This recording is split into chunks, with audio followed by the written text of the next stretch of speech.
फूटा घड़ा। बहुत समय पहले की बात है। किसी गांव में एक किसान रहता था। वह रोज भोर में उठकर दूर झरनों से स्वच्छ पानी लेने जाया करता था। इस काम के लिए वह अपने साथ 2 बड़े घड़े ले जाता था, जिन्हें वो डंडे में बांधकर अपने कंधे पर दोनों ओर लटका लेता था। उनमें से एक घड़ा कहीं से फूटा हुआ था और दूसरा एकदम सही था। इस वजह से रोज घर पहुँचते पहुँचते किसान के पास 1.5 घड़ा पानी ही बच पाता था। ऐसा 2 सालों से चल रहा था। सही घड़े को इस बात का घमंड था कि वो पूरा का पूरा पानी घर पहुंचता है और उसके अंदर कोई कमी नहीं है। वहीं दूसरी तरफ फूटा घड़ा इस बात से शर्मिंदा रहता था कि वो आधा पानी ही घर तक पहुंचा पाता है और किसान की मेहनत बेकार चली जाती है।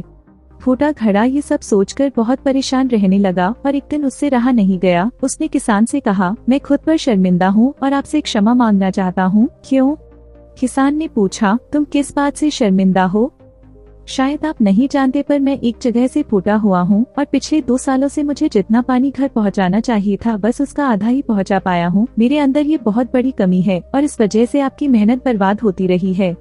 फूटे घड़े ने दुखी होते हुए कहा। किसान को घड़े की बात सुनकर थोड़ा दुख हुआ और वह बोला, कोई बात नहीं, मैं चाहता हूँ कि आज लौटते वक्त तुम रास्ते में पड़ने वाले सुंदर फूलों को देखो। घड़े ने वैसा ही किया। वह रास्ते भर सुंदर फूलों को देखता आया। ऐसा करने से उसकी उदासी कुछ दूर हुई, पर घर पहुँचते फिर उसके अंदर से आधा पानी गिर चुका था। वो मायूस हो गया और किसान से क्षमा मांगने लगा। किसान बोला, शायद तुमने ध्यान नहीं दिया, पूरे रास्ते में जितने भी फूल थे वो बस तुम्हारी तरफ ही थे। सही घड़े की तरफ एक भी फूल नहीं था। ऐसा इसलिए क्योंकि मैं हमेशा से तुम्हारे अंदर की कमी को जानता था और मैंने उसका लाभ उठाया।